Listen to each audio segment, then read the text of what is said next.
Hello everyone, আজকে আবার একটি নতুন ভিডিও, নতুন একটা চ্যাপ্টার ক্লাস 11-এর। এটা কিন্তু ক্লাস 11-এর, ঠিক আছে।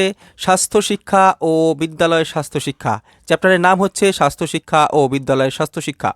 খুবই একটা ইম্পর্টেন্ট চ্যাপ্টার, কারণ এখান থেকে তুমি দুটো কোশ্চেন অবশ্যই পাবে। তো বেশি কথা না বলে চলো আজকে দেখে নিই এখান থেকে আমরা কি কি পড়বো। প্রথমে আমরা এখান থেকে দেখে নেব, অর্থাৎ সূচিপত্র কি কি আমরা এখান থেকে পড়বো, বা এই চ্যাপ্টার থেকে আমরা কি পড়বো। এখান থেকে আমরা পড়ব স্বাস্থ্যের সংজ্ঞা, তারপরে পড়ব বিদ্যালয় স্বাস্থ্য কর্মসূচি, বিদ্যালয় স্বাস্থ্য পরিষেবা, কম গতি সম্পর্কিত রোগের ধারণা, স্বাস্থ্যের উপর ড্রাগের প্রভাব, স্বাস্থ্যের উপর অ্যালকোহলের প্রভাব এবং ধূমপানের প্রভাব। আচ্ছা, অ্যালকোহল মানে হচ্ছে মদ, কিন্তু ঠিক আছে, মনে রাখতে হবে। আর ড্রাগ বলতে এখানে যে সমস্ত ঔষধ সেবনের মাধ্যমে আমাদের শরীরের উত্তেজনা বৃদ্ধি করে, সেটাই হচ্ছে ড্রাগ। সমস্ত কিছুই জানবো আমরা ভিডিওর মধ্যেই, সমস্ত কিছুর সংজ্ঞা এবং কোথা থেকে সেগুলো পাওয়া যায়, এর অন্য কোনো নাম আছে কিনা, সমস্ত কিছু। তাহলে চলো প্রথমে আমরা দেখে নেব স্বাস্থ্যের সংজ্ঞা। স্বাস্থ্য বলতে শুধুমাত্র রোগের অনুপস্থিতি নয়। স্বাস্থ্য হলো ব্যক্তির শারীরিক, মানসিক ও সামাজিক পরিপূর্ণতা। অর্থাৎ একটা সময় আমরা দেখেছি যে যে একটু মোটাসোটা তাকেই কিন্তু এলাকার লোকজন কি বলতো, যে না, ও হচ্ছে স্বাস্থ্যবান।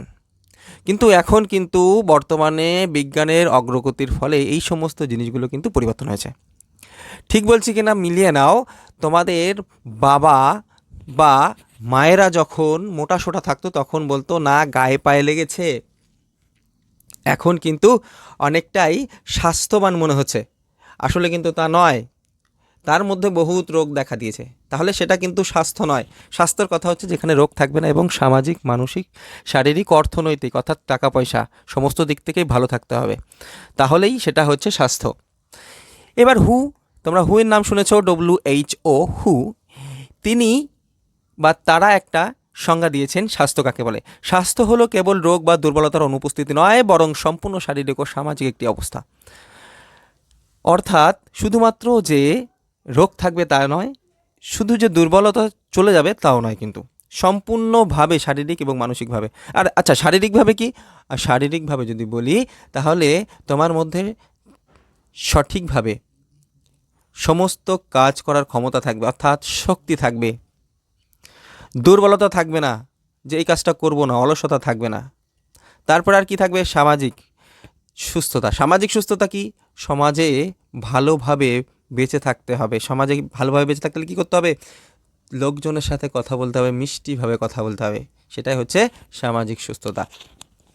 দেখে নিলাম আমরা স্বাস্থ্যের সংজ্ঞা। এবার আমরা দেখে নেব যে স্বাস্থ্যের বিভিন্ন দিকগুলো কী কী। আমরা যেগুলো সংজ্ঞার মধ্যেই পড়েছি বেশিরভাগটাই হচ্ছে তাই। কী কী আছে? শারীরিক স্বাস্থ্য কি? আমরা শারীরিকভাবে যে অর্থাৎ শক্তি ঠিক থাকবে, ফ্লেক্সিবিলিটি থাকবে। যেই 30 বছর হয়ে গেল, বা তোমাদের অনেকেরই হয়তো বা কোমরে ব্যথা, খানিক্ষণ বসে কোমরে ব্যথা, আরে ঘাড়ে ব্যথা করছে রে মোবাইল চেপে চেপে, এই সমস্ত জিনিসগুলো থাকবে না, এটা শারীরিক অবস্থা নয়। তারপর হচ্ছে মানসিক স্বাস্থ্য, ডিপ্রেশন, এখন সবাই শুনি ডিপ্রেশন, সেই ডিপ্রেশনটা থাকবে না। অনেকক্ষণ ধরে মোবাইল চালানোর পরে আজকে সারাদিনে কি করলাম, আজকে তো সারাদিনে কিছুই করিনি, এই জিনিসগুলো থাকবে না। মানসিক স্বাস্থ্য সঠিক থাকবে, এইটা কাজের পর আমি এইটা করব, ঠিক আছে। যে দুঃখ থাকবে না, যে ও চলে গেছে, কোনো দুঃখ নেই আমার মনে, ঠিক আছে, এটা হচ্ছে মানসিক স্বাস্থ্য। সামাজিক স্বাস্থ্য কি? সামাজিক স্বাস্থ্য হচ্ছে সেই স্বাস্থ্য, আমি আগেই বলে দিয়েছি, যে সমাজের সাথে ভালোভাবে ব্যবহার করা। সমাজের সাথে ব্যবহার করা মানে সমাজের যে সমস্ত লোকজন আছে, যে সমস্ত সমাজের নিয়মকানুন আছে, সেগুলো মেনে চলা। বোঝা গেছে? সামাজিক নিয়ম বলতে আমি একটা উদাহরণ দিতে পারি। বাড়িতে তোমাদের এখনও বয়স হয়নি, তবুও যদি তোমরা কুকর্ম করে আসো, তখন পাড়ার লোকজন এসে তোমার বাবাকে মাকে যখন বলে, অর্থাৎ তুমি সমাজের নিয়ম ভেঙেছো, বাবা মার কাছে এসে বলবে, বাবা মা তোমাকে মাথা থেকে পা পর্যন্ত এমন কিছু দিয়ে এমনভাবে মারবে যে তারপরের দিন পর্যন্ত ব্যথা থাকবে। তারপর হচ্ছে বৌদ্ধিক স্বাস্থ্যতা। বৈদ্যুতিক স্বাস্থ্য কি? বৈদ্যুতিক স্বাস্থ্য হচ্ছে যে তোমার ভাবনা চিন্তা, যে আজকে যদি আমি এখন খেলতে যাই, কারণ আমার কিছুদিন পরে পরীক্ষা, বা ঘুরতে যাই, তাহলে আমার কালকের পরীক্ষা কিন্তু খারাপ হবে। এই যে ভাবনা চিন্তা, এটাই বলা হচ্ছে বৌদ্ধিক স্বাস্থ্য। প্রাক্ষবিক স্বাস্থ্য কি?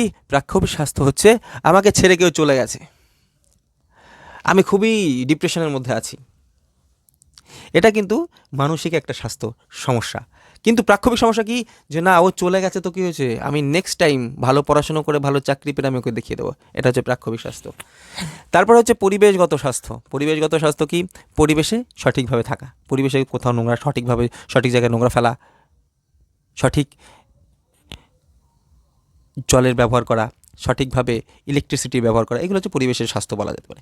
আধ্যাত্মিক স্বাস্থ্য কি, আধ্যাত্মিক স্বাস্থ্য বলে কিন্তু ভগবানকে ডাকা নয়। আধ্যাত্মিক স্বাস্থ্য হচ্ছে নিজের সাথে নিজের যে সম্পর্ক সেটাকে আরও ঘনিষ্ঠ করা, নিজের মন এবং শরীরকে একনিষ্ঠ করা, সেটা হচ্ছে আধ্যাত্মিক। আর পেশাগত স্বাস্থ্য কি, পেশাগত স্বাস্থ্য হচ্ছে যার যে পেশাটা আছে সে সেই পেশায় খুব সাবলীলভাবে সে কাজ করে যাচ্ছে, সেটা হচ্ছে পেশাগত স্বাস্থ্য। ঠিক আছে, আমরা পড়বো, তার সাথে সাথে একটু মজার মধ্যে পড়বো, নাহলে পড়াটা বোরিং লাগে। তারপর হচ্ছে বিদ্যালয় স্বাস্থ্য কর্মসূচি। দেখো বিদ্যালয় স্বাস্থ্য কর্মসূচি, এটাকে আমি ভেরি ভেরি ইম্পর্টেন্ট দিয়ে রাখছি, কারণ এখান থেকে কিন্তু প্রশ্ন আসতে পারে, ভেরি ভেরি ইম্পর্টেন্ট। যারা যারা দেখছো ভিডিওটা, অবশ্যই ভিডিওটা সম্পূর্ণ দেখবে। একটাই রিকোয়েস্ট, ভিডিওটা সম্পূর্ণ দেখবে। যে কটা ভিডিও দিয়েছি আমি সব কটা ভিডিও সম্পূর্ণ দেখো, আগের ভিডিওগুলো দেখো। এছাড়া আরেকটা জিনিস আমি খুবই গুরুত্বপূর্ণ একটা কথা বলে দিই, সেটা হচ্ছে আমাদের এই যে পিপিটি, এগুলো কোথায় পাবে? এইগুলোতে নোটই এক কথায় বলা যায়, নোট। তো এইগুলো কোথায় পাবে? এইগুলো পাবে আমাদের টেলিগ্রাম চ্যানেলে। টেলিগ্রামের চ্যানেল দেখতেই পাচ্ছ, পিই অ্যান্ড হেলথ টিপস। এখানে তোমরা যুক্ত হয়ে যাবে, এখানে সমস্ত কিছু পেয়ে যাবে। এছাড়াও এক্সট্রা কিছু কিছু আমি এখানে নোটস বা সাজেশান দিতে থাকি। আচ্ছা, বিদ্যালয় স্বাস্থ্য কর্মসূচির মধ্যে কী কী আছে আমাদের জানতে হবে। বিদ্যালয় স্বাস্থ্য কর্মসূচির মধ্যে সুস্থ জীবনযাপন উদ্বুদ্ধ করা, তারপর হচ্ছে শারীরিক ও মানসিক, সামাজিক, প্রাক্ষবিক, বৌদ্ধিক সমস্ত দিক থেকে সুস্থ করে তোলে, সুস্থ থাকতে সাহায্য করে। তারপর হচ্ছে বিভিন্ন সংক্রমণ রোগ ও অসংক্রামক রোগ সম্বন্ধে জ্ঞান প্রদান করে ও তার প্রতিকারের জ্ঞান প্রদান করে, যাতে বিজ্ঞানসম্মতভাবে আমরা সেই রোগটার উপরে আমরা পদক্ষেপ নিতে পারি। তারপরে কি বলছে, তারপরে বলছে হচ্ছে দেহ ভঙ্গিমার বিকৃতি। অনেকের অনেক ধরনের বিকৃতি থাকে, দেখবে অনেকের পেট সামনে চলে গেছে, অনেকের বুক সামনে চলে গেছে, অনেকের মাথা সামনে চলে গেছে, অনেকের পা ধনুকের মতন বেঁকে গেছে। এখনই পা এক জায়গায় আসলে বা এক জায়গায় করলে একই রকম থাকে না, দুটো মনে হচ্ছে যেন ধনুকের মতন বেঁকে গেছে দুই দিকে। তো ওইটা হচ্ছে দেহ বিকৃতি। এছাড়াও চোখ, কান, নাকে কোনো সমস্যা থাকলে তা চিহ্নিত করে, আমরা অনেকে চিহ্নিত করি, অনেকেই বাড়ি বসেই ডাক্তারি করে দিই, ওটা নয়। সঠিকভাবে ডাক্তারের কাছে যাও, পরামর্শ নাও, সেই অনুযায়ী বা ডাক্তারের পরামর্শ অনুযায়ী তোমরা সেই রোগের চিকিৎসা করো, বা তার যে নুস্খা আছে সেইখান থেকে কিছু কিছু তুমি অন্যরকমভাবে ট্রিটমেন্ট করতে পারো। তারপর হচ্ছে বয়স সন্ধিকালে যৌন সমস্যাগুলি সম্পর্কে জ্ঞান প্রদান করতে, ভ্রান্ত ধারণাগুলি মুছে ফেলতে এই কর্মসূচি বিশেষ ভূমিকা পালন করে। আচ্ছা, বয়স সন্ধিকালে কী কী সমস্যা হতে পারে? বহু ধরনের সমস্যা, বিশেষ করে মেয়েদের ক্ষেত্রে, ছেলেদের ক্ষেত্রেও হয়, শুধু মেয়েদের ক্ষেত্রে নয়, মেয়েদের ক্ষেত্রে হয় মেনোপজ। মেনোপজটা কি, যারা মেয়ে তারা সকলেই জানো মেনোপজটা কি। মেনোপজটা হচ্ছে, হ্যাঁ ছেলেরাও জেনে রাখো, তাহলে তোমাদের বুঝতে সুবিধা হবে পরবর্তী সময়। মেনোপজ হচ্ছে যখন মেয়েদের মেনস্ট্রুয়েশন অর্থাৎ মাসিক বন্ধ হয়ে যায় বয়সের সাথে সাথে, 50 বছর বা 45 বছরের পরে, সেটাকে বলা হয় মেনোপজ। তো তখন অনেক ধরনের সমস্যা তৈরি হয় মেয়েদের, যেমন কোমরের ব্যথা হয়, আর কি হয় আমাদের হাঁটুতে ব্যথা হয় মেয়েদের, গোড়ালিতে ব্যথা হয়, গোড়ালি ফুলে যায়, এই সমস্ত জিনিসগুলো কিন্তু মেয়েদের তখন দেখা যায়। তো ছেলেদের অবশ্যই তখন একটু সাহায্য করা দরকার। আর তারপর হচ্ছে বাড়ির পরিবেশের তথা পরিবেশের স্বাস্থ্য বজায় রাখতে সাহায্য করে। বাড়ির পরিবেশ, তুমি যদি সঠিক তোমার মধ্যে স্বাস্থ্যের নলেজ থাকে, অবশ্যই তোমার মা বাবাকে তুমি জ্ঞান দাও, তুমি ভেবে দেখো তোমার বাবা মাকেও কিন্তু জ্ঞান দিয়ে দাও এই বিষয়ে, যে এটা করলে এটা হবে, ওটা করলে ওটা হবে, এটা করা উচিত, ওটা করা উচিত নয়, ঠিক না? তো সেইগুলো হচ্ছে কোথা থেকে পাচ্ছ তুমি? বিদ্যালয়ের মধ্যে থেকে। তো বিদ্যালয়ের মধ্যে স্বাস্থ্য সম্পর্কিত কর্মসূচি বা ক্লাস নেওয়া অবশ্যই জরুরি। এবার দেখে নেব বিদ্যালয়ের স্বাস্থ্য পরিষেবাগুলি কী কী দিয়ে থাকে। বিদ্যালয়ে কি স্বাস্থ্য পরিষেবা দেওয়া হয়? অবশ্যই দেওয়া হয়, দুটি ভাগে দেওয়া হয়, একটা হচ্ছে স্বাস্থ্য পরিষেবা, একটা হচ্ছে অন্যান্য পরিষেবা। আচ্ছা, স্বাস্থ্য পরিষেবার মধ্যে কী কী থাকে? স্বাস্থ্য পরিষেবার মধ্যে থাকবে হচ্ছে ডাক্তারি পরীক্ষা, বিভিন্ন অঙ্গ প্রত্যঙ্গগুলির ডাক্তারি পরীক্ষা দরকার। আমাদের এখানে তো হয় না, এখানে কম হয়, তবুও আমাদের এখানে যখন প্রয়োজন হয়, যখন আমাদের শরীরে কোনো সমস্যা হয়, তখন আমরা পরীক্ষা নিরীক্ষা করি। কিন্তু আগেও আমাদের মাঝে সাঝে 6 মাস 1 বছর অন্তর অন্তর আমাদের কিন্তু শরীরের পরীক্ষা করা প্রয়োজন, তাহলে জানতে পারবো যে আমাদের শরীরে কোনো রোগ আছে কিনা। ডাক্তারি পরীক্ষার মধ্যে কী কী আসতে পারে, যেমন বিভিন্ন অঙ্গ প্রত্যঙ্গের পরীক্ষা করা প্রয়োজন। এই পরিষেবার জন্য স্থানীয় হাসপাতাল, চিকিৎসা কেন্দ্র, প্রশাসন, স্বেচ্ছাসেবী সংস্থার সাহায্য নেওয়া দরকার। স্কুলের কথা বলা হচ্ছে এগুলো।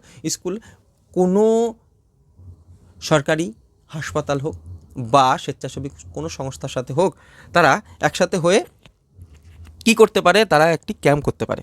তারপর হচ্ছে মনোবিদ্যাগত পরীক্ষা। আচ্ছা, মনোবিদ্যাগত পরীক্ষা কি? মনোবিদ্যাগত পরীক্ষা হচ্ছে আমাদের সাইকোলজিক্যাল, যে কিভাবে একটা বাচ্চা পড়াশুনো করবে বা কিভাবে আরও বেশি শেখানো যাবে। সেই জন্য কি বলেছে,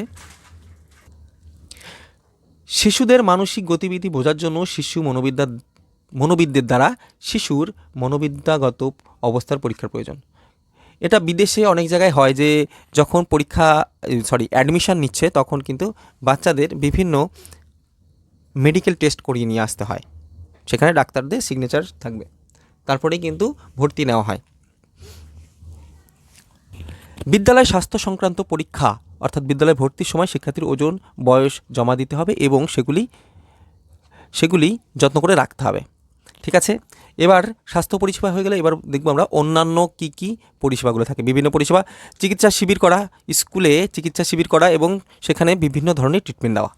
টিকাকরণ করা কি? বিভিন্ন সংক্রমণ ব্যাধির জন্য টিকাকরণের ব্যবস্থা করা। দেখো, সবাই হয়তো বা রিলেট করতে পারছো যে মাঝে সাঝে স্কুলে কিন্তু ক্যালসিয়ামের ট্যাবলেট দেয়, ঠিক না? তো এগুলো কিন্তু চিকিৎসা শিবিরের মাধ্যমেই করা হয়, ঠিক আছে। এবং টিকাকরণ কি? অনেক ধরনের টিকা আছে যেগুলো এখন শোনা যাচ্ছে যে মেয়েদের প্রোস্টেট ক্যান্সারের জন্য বা ব্রেস্ট ক্যান্সারের জন্য স্কুলেই টিকাকরণ করা হবে। তো এই ধরনের জিনিসগুলো হচ্ছে স্কুলে করা, এগুলো আমাদের স্কুলের একটা দায়িত্বের মধ্যে পড়ে, তো এগুলোই করা হয়। তারপরে হচ্ছে জরুরি পরিষেবা কি? প্রাথমিক প্রতিবিধানের জন্য জরুরিকালীন পরিষেবা প্রদান করা। কীরকম? আচ্ছা, স্কুল থেকে কেউ সিঁড়ি থেকে পড়ে গেল, তখন কি হবে? তখন যদি স্কুলে কিছু যদি না থাকে তাহলে কি করতে হবে? সেইটুকু যদি টিচারদের মধ্যে, অর্থাৎ ফিজিক্যাল এডুকেশন টিচারদের মধ্যে সেই জ্ঞানটুকু অবশ্যই থাকতে হবে, যাতে তারা প্রাথমিক ট্রিটমেন্টটা করে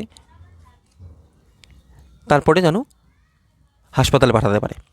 এইটা জরুরি পরিষেবার জন্য। আর যে সমস্ত কেটে গেলে কি করতে হবে। এবার হচ্ছে কম গতি সম্পর্কিত রোগের ধারণা। কম গতি সেটাকে ইংরেজিতে বলা হয় হাইপোকাইনেটিক। হাইপো কথার অর্থ হচ্ছে কম এবং কাইনেটিক কথার হচ্ছে গতি সম্বন্ধে যে কোনো কথা হচ্ছে কাইনেটিক।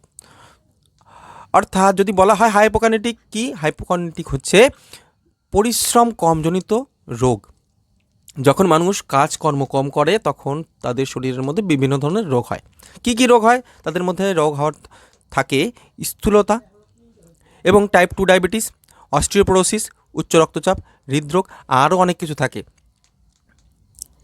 হার্ট অ্যাটাক, তারপর হচ্ছে ব্রেনে যখন স্ট্রোক হয়, সমস্ত কিছু কিন্তু এই কম গতি সম্পর্কিত রোগের একটা দিক।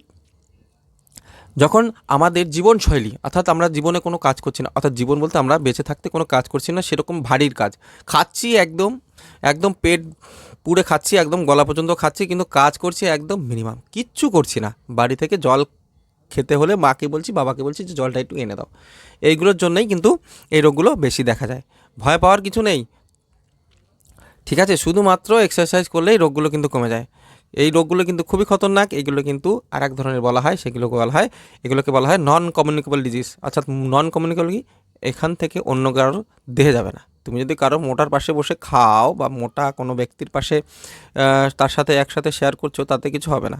কিন্তু যদি এক্সারসাইজ না করো তাহলে কিন্তু সমস্যা অবশ্যই দেখতে হবে। কী কী কারণে হয়? দেখো, কারণগুলো কিন্তু আমরা অলরেডি বলে দিয়েছি, তবু এখানে লেখা রয়েছে। দেখো, আরামদায়ক জীবনশৈলী এবং শারীরিক ক্রিয়াকলাপে অনভ্যাস ও কায়িক পরিশ্রমের প্রতি অবহেলা। আর হচ্ছে শারীরিক সক্ষমতার অনুপস্থিতি। আর একটা কারণ আমরা যেটা বলছি সেটা হচ্ছে মদ এবং ধূমপানের কারণেও কিন্তু এই সমস্ত উপযুক্ত রোগগুলো কিন্তু হয়। যদিও লেখা নেই এখানে, তবে কিন্তু হয়, ঠিক আছে। এবার হচ্ছে আর্থারাইটিস। আচ্ছা, এই রোগের জন্য আরেকটা রোগ হয়, সেটা হচ্ছে আর্থারাইটিস। কি? অর্থ কথার অর্থ হচ্ছে, তোমরা সবাই জানো, অর্থোপেডিক সার্জেন এরকম বলে না? বাড়ি থেকে সামনে থেকে মাইকে প্রচার করতে করতে যায় যে এই মেডিকেল হলে অর্থোপেডিক সার্জন ডক্টর এই আসছে। তো কথার অর্থ হচ্ছে হাড়ে যখন সমস্যা হয় সেটাকে বলা হচ্ছে অর্থোপ্রোসিস বা আর্থারাইটিস, ঠিক আছে। আর্থারাইটিস কথাটির আক্ষরিক অর্থ হলো অস্থিসন্ধির ব্যথা বা প্রদাহ। অস্থি কথার অর্থ হচ্ছে হাড়ে যে কোনো ব্যথাই হচ্ছে আর্থারাইটিস, শুধু জয়েন্টে জয়েন্টে যে ব্যথাগুলো হয়। এই রোগের ফলে সন্ধিতে কী হচ্ছে, অরষ্টতা আসবে, ফোলা ব্যথা দেখা দেয়। অরষ্টতা কি? অরষ্টতা হচ্ছে একটু কঠিন বাংলা এটা। কি হবে যে পায়ের হাঁটুতে বা যেখানে জয়েন্ট থাকে সেখানে বেশি দেখা যায়, দেখবে পা মুড়তে পারছে না। পায়ে যদি কোনো অবজেক্ট বেঁধে দেওয়া হয়, কোনো লাঠি বেঁধে দেওয়া, যেরকম মুভমেন্ট হবে, যেরকম সঞ্চালন হবে, ঠিক সেই রকম হচ্ছে। লক্ষণগুলো কী থাকে এই আর্থারাইটিসের? অস্থিসন্ধিতে ব্যথা হবে, অস্থিসন্ধির আশেপাশে ব্যথা ও গরম ভাব থাকবে, হাঁটুতে ফ্লুইড জমার জন্য হাঁটু ফোলা হবে। ফ্লুইড অর্থাৎ হচ্ছে জল জমে যাবে। সাইনোভিয়াল ফ্লুইড যেটা আছে সেটা আস্তে আস্তে কম হয়ে যাবে এবং জল জমতে থাকবে, এটা হচ্ছে হাঁটুতে ফ্লুইড জমার এবং ফোলে। হাঁটু বেঁকে যেতে পারে, হাঁটু বেঁকে যায় অনেকের, দেখবে যাদের দেখবে অস্টিওপোসিস, এক পা খুঁড়িয়ে খুঁড়িয়ে হাঁটে, তাদের কিন্তু সবারই অস্টিওপোসিস থাকে এবং অস্টিওপোসিস থাকার ফলে তাদের পা কিন্তু বো লেগে পরিণত হয়ে যায়। অস্থিসন্ধি সঞ্চালন ক্ষমতা কমে যায়। অস্থিসন্ধি কিন্তু একদম পুরো সঞ্চালন হয় না, ভাঙে না, দেখবে হাঁটু থেকে পা ভাঙবে না, ঠিক আছে। এবার আমরা দেখে নেব স্বাস্থ্যের উপরে ড্রাগের প্রভাবগুলি কী কী। খুব ছোট ভিডিও, যেগুলো দরকার শুধুমাত্র সেইগুলোই আছে ভিডিওর মধ্যে এবং এই পিপিটির মধ্যে। পিপিটিটা যদি, আমি আবারও বলছি, পিপিটিটা যদি ডাউনলোড করতে চাও অবশ্যই টেলিগ্রামে জয়েন হয়ে যাও। শুধু টেলিগ্রামে জয়েন হয়ে যাও, তোমরা টেলিগ্রামে দেখছো চলে আসছো এটা না, টেলিগ্রামে জয়েন হয়ে যাও, সেখান থেকে কিন্তু নতুন নতুন অনেক কিছু পাবে। অবশ্যই এখন কিছু কিছু অল্প কিছু দেওয়া হচ্ছে, তবে কিন্তু পাবেই, আমি 100% শিওর। এবং চ্যানেলটিতে অবশ্যই সাবস্ক্রাইব করে রাখো। ক্লাস এটা 11-এর, তোমরা যখন 12-এ যাবে তখন অনেক কিছু পাবে না, তোমরা পড়েও সেইগুলো নোট নিয়েও কিন্তু বুঝতে পারবে না। তো আমি সুন্দরভাবে একদম সহজভাবে বুঝিয়ে দেবো একটি একটি চ্যাপ্টার ধরে। এবং তোমাদের ভাইদের সাথেও শেয়ার করে দাও, যারা ক্লাস 10 থেকে এবার 11-এ যাবে, যারা এই ফিজিক্যাল এডুকেশন সাবজেক্টটি নেবে, তাদেরকে দিয়ে দাও, তাদেরকে বলো সাবস্ক্রাইব করতে এবং আগের ভিডিওগুলো দেখো। অবশ্যই এখান থেকেই তোমরা যেগুলো এখানে পাচ্ছ সেগুলোই লিখে দাও, তাতেই নাম্বার পাবে। একদম সহজ ভাষায় কিন্তু এগুলো লেখা, এমন না যে বইয়ের ভাষায় লেখা। যে সমস্ত রাসায়নিক পদার্থ ব্যক্তিকে শারীরিক ও মানসিকভাবে উত্তেজিত করে মানে গরম করে না, কিন্তু উত্তেজিত বলতে শরীরের মধ্যে একটা তেজ চলে আসবে, সেটাই। এবং যা গ্রহণে সাময়িক ব্যক্তি শারীরিক সক্ষমতার বৃদ্ধি পায় তাকে ড্রাগ বলে। সাময়িকভাবে বৃদ্ধি পাবেই শারীরিক সক্ষমতা, গায়ের মধ্যে একটা জোশ চলে আসবে, যে কাজটা করে দেখাবো বা 3 কিলোমিটার আমি দৌড়ে যাবো, কোনো কষ্ট হবে না, সেটাই। এবার বিভিন্ন ধরনের ড্রাগ আছে, বিভিন্ন ধরনের এর প্রকারভেদ আছে। ড্রাগের প্রকারভেদগুলো কী কী আছে? স্টিমুলেন্ট কোনগুলো? স্টিমুলেন্ট হচ্ছে এগুলো, তোমাদের আমি জাস্ট বলে দিচ্ছি, কিন্তু এগুলো শুধু মুখস্থ রেখে গেলেই হয়ে যাবে, যেটা মনে আসবে সেটাই। ক্যানাবিস কোথায় থাকে? ক্যানাবিস হচ্ছে কিন্তু আমাদের যে আফিম থাকে, আফিমের মধ্যে থাকে কিন্তু। তারপর হচ্ছে অ্যানাবলিক স্টেরয়েডের নাম শুনেছো, যারা জিম করে তারা স্টেরয়েড নেয়। নার্কোটিক কি? নার্কোটিক হচ্ছে গ্যাজার মধ্যে নার্কোটিক থাকে, ঠিক আছে। স্টিমুলেন্ট, তারপর হচ্ছে ডিপ্রেসেশনস, ঠিক আছে। আর হ্যালোজিনেশন কি? যে যখন কিছু নেশা খায়, এমন নেশা খেলো যে সে বুঝতে পারছে না তাকে ব্যথা লাগছে না কি আছে, মনে হচ্ছে যেন সে স্বর্গে আছে, ঠিক আছে, স্বর্গে এর মধ্যে আছে, এটা হচ্ছে হ্যালোজিনেশন। তোমরা জানো কোন গুলো খেলে হ্যালোজিনেশন হয়, সেটাকে আমাকে বিস্তারে বলতে হবে না। চলো এবার দেখে নেবো কী কী বিভিন্ন ধরনের ড্রাগ। আচ্ছা, এইগুলোর নাম অনেকেই শুনেছো এবং হয়তো বা জানি না, ঠিক আছে বলছি না। গাঁজা, আফিম, মদ, brown sugar, white sugar, heroine. হয়তো বা ব্রাউন সুগার বা হোয়াইট সুগারের নাম কম শুনেছো, কিন্তু হিরোইন, মদ, আফিম, গাঁজা এগুলোর নাম শুনেছো। আফিম যদি এখন মানুষ কম খায়, কিন্তু একটা সময় কিন্তু আফিমে কিন্তু সমস্ত কিছু ছিল। কিন্তু শরীরের উপরের প্রভাবগুলো কী কী দেখো, এইটা সব থেকে মনে রাখতে হবে কী কী। তোমরা তো নেশা যারা করছো সমস্যা নেই, কিন্তু দেখো তোমাদের শরীরের উপর কী কী প্রভাব পড়ছে। হৃৎপিণ্ডে ও মস্তিষ্কের অস্বাভাবিকতা লক্ষ্য করা যায়, অর্থাৎ হৃৎপিণ্ডের সাথে মস্তিষ্কের কানেকশন ঠিকঠাক থাকবে না। যকৃতের কার্যকারিতা নষ্ট হয়ে যায়। অর্থাৎ যকৃৎ বলতে আমরা কী বুঝি? আমাদের মেটেটা কিন্তু সঠিকভাবে কাজ করবে না, ওখান থেকে কিন্তু এক ধরনের হরমোন সিক্রেশন হয়, সেগুলো কিন্তু হবে না, সঠিকভাবে হবে না, তখন দেখবে অন্য সমস্যা দেখা দেবে। তারপরে যৌন ক্ষমতা হ্রাস পায়, যৌন ক্ষমতা কিন্তু হ্রাস পেয়ে যাবে বয়সের সাথে সাথে, দেখবে তোমাদের যৌন চাহিদা কমে যাচ্ছে, সেটা ছেলেদের ক্ষেত্রেও মেয়েদের ক্ষেত্রেও। মেয়েরাও যদি ড্রাগ নেয়, যে দেখো মেয়েরা নিচ্ছে না তো মেয়েরা যদি নেয় মেয়েদেরও কিন্তু সমস্যা দেখা দেবে। রক্তের লোহিত রক্তকণিকায় পরিমাণ কমে যায়, রক্তের মধ্যে লোহিত রক্তকণিকায় হচ্ছে আমাদের সব থেকে 3টে জিনিস থাকে আমাদের রক্তের মধ্যে, একটা লোহিত কণিকা, শ্বেতকণিকা, আর একটা হচ্ছে প্লেটলেটস বা অনুচক্রিকা বলে। এই লোহিত রক্তকণিকায় কিন্তু সমস্ত জায়গায় অক্সিজেন পৌঁছে দেয় আমাদের শরীরের মধ্যে। তারপর হচ্ছে লিভারের ক্যান্সার হওয়ার সম্ভাবনা বেশি থাকে, ঠিক আছে? তো দেখতে পাচ্ছ এখানে খারাপ কিছুই নেই। তোমরা একবার ভাবো যে যে জিনিসটা খেয়ে তোমাদের শরীরের কোনো প্রকার উপকার হচ্ছে না, ভাত খাচ্ছ তার থেকে কার্বোহাইড্রেট আসছে, কার্বোহাইড্রেট থেকে আমরা এনার্জি পাচ্ছি, ঠিক আছে? কিন্তু বিড়ি সিগারেট খেয়ে কী এনার্জি পাওয়া যায় জানি না, অনেকের আবার সকালবেলায় লাগে। এরপর হচ্ছে অ্যালকোহলের প্রভাব। আচ্ছা, অ্যালকোহল হচ্ছে মদ, সবাই জানো। মাঝে সাঝে একটুখানি কল্পনার ছলে, অনেক সময় একটু আড্ডার ছলে এগুলোই বলা হয়। আচ্ছা, মদ কি আগে সেটা দেখিনি। বিশুদ্ধ অ্যালকোহল হলো অ্যালকোহল উদ্বায়ী যা গন্ধযুক্ত জ্বালাময় তরল পদার্থকে মদ বলে, ঠিক আছে? আরও অন্যভাবে বলা যায়, ওর মধ্যে ইস্ট থাকে, ইস্ট দিয়ে অনেকভাবে বলা যায়। ইস্ট যুক্ত জাতীয় ইস্ট জাতীয় বা ইস্টকে পচিয়ে উদ্বায়ী ইস্ট কোনো গম, যব এবং আঙুরের মধ্যে ইস্ট দিয়ে সেগুলোকে পচিয়ে যে উদ্বায়ী গন্ধযুক্ত বা তরল পদার্থ তৈরি করা হয় তাকেই মদ বলে। এভাবেও লিখে দিতে পারো। এর প্রভাবগুলো কী কী, অর্থাৎ আমাদের শরীরের উপর কী কী প্রভাব পড়ে, শরীরের উপর কী কী প্রভাব পড়ে? পেশি ও স্নায়ুর সমন্বয়ে হ্রাস পায়। আচ্ছা, পেশি আর স্নায়ুর যখন সমন্বয়ে হ্রাস পায়, পাকস্থলী পর্দাস্ফীত করে, পাকস্থলীতে গ্যাস্ট্রাইটিস বৃদ্ধি করে, অর্থাৎ গ্যাস। অ্যালকোহলে যকৃতে অ্যাসিলাইটাইড নামক বিষ পদার্থ তৈরি করে, যার ফলে প্রোটিন সংশ্লেষ হয় না। বোঝা গেছে? প্রোটিন কিন্তু সংশ্লেষ হয় না। প্রোটিন কোথায় হচ্ছে? পাকস্থলীতে সংশ্লেষ হয় কিন্তু কিছুটা। হৃৎপিণ্ড ও রক্তনালীর প্রাচীরে মেদ সঞ্চয় করে, যার ফলে হার্ট অ্যাটাক। অল্প বয়সে দেখেছো তো যে অনেকের প্যারালাইজ হয়ে যায়, এটা হচ্ছে এক ধরনের কারণ। মূত্রাশয়ে নাইট্রোজেনের ঘাটতির ফলে বজ্র সঠিক পরিমাণে নিঃসরণ হয় না, অর্থাৎ যে আমাদের মূত্রাশয় আছে সেখানে কিন্তু নাইট্রোজেনের অভাব হয়, যার ফলে আমাদের প্রস্রাব কিন্তু সঠিকভাবে হয় না।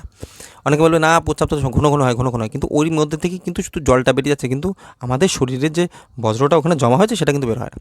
ভ্রূণের দৈহিক ও মানসিক বৃদ্ধি হয় না, অর্থাৎ যারা পোয়াতি থাকে, অর্থাৎ যারা গর্ভবতী থাকে তাদের কিন্তু সমস্যা দেখা দেয়, তাদের হচ্ছে বাচ্চার মানসিক বিকাশ হয় না। এবার হচ্ছে ধূমপানের কী প্রভাব পড়ে আমাদের শরীরে? ধূমপানের প্রভাব হচ্ছে শ্বাসনালী ও কণ্ঠনালীতে প্রদাহ ক্ষত হয়, ক্যান্সার হয়।